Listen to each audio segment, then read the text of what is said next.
It is a new day in America. Yesterday morning, we began on the steps of the House as everyone was flying in to begin work again as we complete the 118th Congress, and we celebrated what is a new beginning, really, a new morning in America, a new day in America. And so today we began this morning, as Steve Scalise just told you, our Majority Leader, that we began with President Trump, and he came to visit us. It was a bit of a pep rally. Everybody feels very confident, very encouraged about the days ahead, and he gave us a very inspirational message, and he talked about the importance of maintaining unity and standing with this leadership team to go forward. It was very well received, and that set the tone for our day, and we had a very productive day together as a Republican conference, and the theme that you'll hear over and over from all of our members across the conference is that we are unified and energized and ready to go. We have to deliver for the American people beginning on day one in the new Congress, and we will be ready for that. I want to congratulate these new leaders that have been duly elected to help serve the conference. This is an extraordinary leadership team, and those who have been reelected who have earned those positions well. This was a group and a body today that worked together and did some really extraordinary things, putting together a leadership team and deciding upon our conference rules. I want to again tip my hat to the chairs of two of our most important and active caucuses within the Republican Conference, the House Freedom Caucus, Dr. Andy Harris, Congressman Harris, and Congressman Dusty Johnson of the Main Street Caucus, who worked together with a subgroup of members to work through a very deliberate process to come up with the rules. So we come out of this excited to deliver the America First agenda for the American people. Like the Majority Leader said, we traveled all around the country. All of us did. We all campaigned for our colleagues throughout the year. And we felt the energy on the ground, as Steve said, and we took the temperature of the American people. We heard their concerns. We heard that no matter where you are in the country, north, south, east, west, the number one concerns were the cost of living, the wide open border, the instability on the world stage, the weakness that has gotten us into the most dangerous situation since World War II. They were worried about instability and insecurity, the radical, progressive, woke agenda. People have had enough of all that. And so we're going to deliver solutions to all those great challenges facing the country, and we're excited to do it. I know you're all tired of hearing my football metaphors, but we have a very well-designed playbook. We will begin to execute those plays with precision on day one. And so our new and incoming members, we're here for new member orientation. They were a part of all of this today, and we're preparing the players now to take that field beginning early in January when all this all begins again on January 3rd. So we'll wrap up the work of the 118th. We will get that work done, and we'll move into the new Congress with excitement and delivering on the promises that we have made to the American people. We're grateful to be working in hand with President Trump and to take this energy into the new year. So we'll take a few questions. I know you have several. Yes, sir. Speaker, thank you very much. While you were inside in your meeting, President Trump announced that he would nominate your colleague Matt Gaetz to be the next Attorney General of the United States. What do you make of that nomination, and how do you feel about his impending departure from the House? Well, I talked with Matt immediately after that nomination was made. In fact, President Trump told me this morning when he walked in, we were behind the curtains. He tipped me off that would be happening. Matt and I were classmates. We came to Congress at the same time in the 115th Congress in January 2017, and alphabetically we're seated right next to one another in Judiciary Committee. We served there together for 7 years. Some of y'all who cover Judiciary know those are long meetings, so I got to know Matt very well. Look, I'll say this. Everyone who served with him will tell you he's one of the most intelligent members of Congress. He's an accomplished attorney. He's very concerned about the lawfare that has been occurring in the Department of Justice under the Biden administration, and the fact that the American people have lost their faith in our institutions of justice because of everything that they've seen. He's a reformer in his mind and heart, and I think that he'll bring a lot to the table on that. I think out of deference to us, he issued his resignation letter effective immediately of Congress. That caught us by surprise a little bit, but I asked him what the reasoning was, and he said, well, you can't have too many absences. So under Florida state law, there's about an 8-week period to select and fill a vacant seat.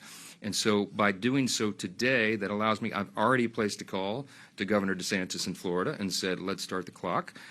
He's in Italy at the moment, and so we're going to talk first thing in the morning about this. And if we start the clock now, if you do the math, we may be able to fill that seat as early as January 3rd when we take the new oath of office for the new Congress. So Matt would have done us a great service by making that decision as he did on the fly. And so we're grateful for that. So we move forward. Look, I'll say this about people have asked me all day long. President Trump is poaching all of your talent.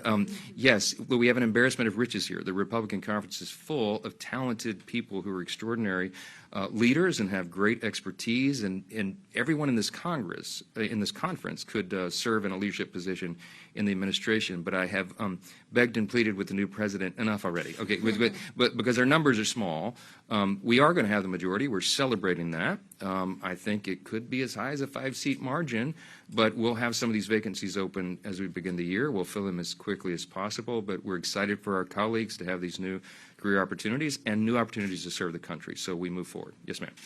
Thank you. You now have this big mandate, a trifecta. How you are going to assure American people that you're going to use this power responsibly and not misuse it? Yeah. I'm glad you said the question was about the mandate that the American people have delivered us. It was an historic election.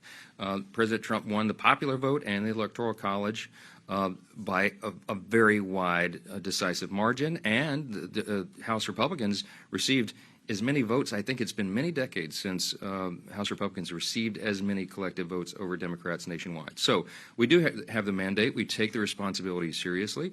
You can make an argument that we're facing collectively as a nation the greatest collection of challenges that we've had probably since World War II, maybe the Civil War, some people say. So serious times call for serious leadership. It's going to be a policy agenda-driven administration and a Congress, and you've heard us say many times that it could be, I believe it will be, the most consequential Congress in the modern era, most consequential administration in the modern era, because frankly, we have to fix almost every area of public policy. So what it will be required of us is to plan deliberately and execute with precision, and that's what we're working on right now. We're going to deliver from the American people. We're going to bring down the cost of living. We are going to turn American energy dominance back on. We are going to secure the border. We're going to take care of our stature on the world stage to restore peace through strength again. And all of the things that are concerning people, from woke ideologies in the schools and the business place to all the other chaos that we've ensued with the rising crime rates and everything around the country, we have solutions for all that. And we had a demographic shift in this election. We had large groups of voters in different demographics that came into the Republican Party who had never been there traditionally in large numbers before. Our opportunity now is to embrace all those new folks who have come in and demonstrate for them that it is our policies that lead to human flourishing. These are the best policies for their individual benefit, their liberty, opportunity, and security, for their families, their communities, states, and our nation as a whole. So we are excited about that. We're excited to begin delivering, and you'll see a lot of action early in the Congress. Yes, ma'am. Since you just broke the news that he resigned immediately, that means that the House Ethics Committee investigation to him does not have jurisdiction since he's no longer a member of Congress. Are you concerned about what, they were finishing up their work, there was going to be a report issued? Is that a concern to you that will now never see the light of day? Well, it is true that former member of Congress, the House Ethics Committee would have no further jurisdiction over that person, no further authority over them. So that would not be unprecedented. But as far as the timing of a release or report or something, I don't know. The Speaker of the House is not involved in that, can't be involved in that. So I'm not really the person probably to answer that question. So, yes, ma'am. Is President-elect Trump considering the slim House majority when making these decisions about his cabinet? Is he listening to your concerns about that? And do you feel comfortable allowing the majority to go slimmer? No, I'm not comfortable with that. No, look, President Trump and I have talked many times a day, every day, and with his transition team. I've spent a lot of time with Howard Lutnick, who is the co-chair of the transition team, with Linda McMahon and everyone involved. He is at Mar-a-Lago making lots of very consequential decisions, and I'm trying to be involved as many as I can while I'm also trying to manage this Congress and plan for the next. I'm going to make a trip down there tomorrow evening for a gala for the America First Policy Institute, spend some time with them there, and then I've changed my plans to go down to Mar-a-Lago for the weekend so that I can be there while more of these decisions are being made. He's very aware of the margin, the size of the margin, but he has an administration to fill, a cabinet to fill, and he's keeping all this in mind at the same time. So we're both We're both very aware of the margins and the size. Everyone in this room is keenly aware of it as well. And that's why we're emphasizing unity right now. And I'm very hopeful about that. I think we can walk and chew gum at the same time. And I think we'll get these seats filled by, these are reliable Republican seats. We'll have very strong candidates presented who will win those elections in short order. And by early spring, we'll have these seats filled and we'll keep moving forward. So, yes, ma'am. The last question, guys. Okay. Mr. Speaker, you just mentioned that Congressman Gaetz is resigning early. That will allow Florida to have a special election sooner. Congressman Waltz is also from Florida. Have you talked to him about doing something similar? Because that would apply to his seat as well. Yeah, he's got to make his own determination on that. But if of course, for the position that Congressman Waltz has been chosen for, he doesn't need Senate confirmation. So I assume that he'll be making that decision. I'll talk with him, of course, tonight and tomorrow about that to figure out the best timing. He's a team player as well, and he wants to do what's right for the conference and for the country. And I'm confident he will. He's going to do an extraordinary job in his position, as is Elise Stefanik, and I'm sure Matt Gaetz. I believe they'll all do very well. Now, there are others here who President Trump has interest in serving in other positions, and I said, please, sir, no. We have a great talent here. We're excited to work for that. Excited for this leadership team. This is a great group of people who are here to serve the country, and they're going to perform well for their constituents and for America. We're going to turn this country around, and we can't wait. Thank you so much for being here today.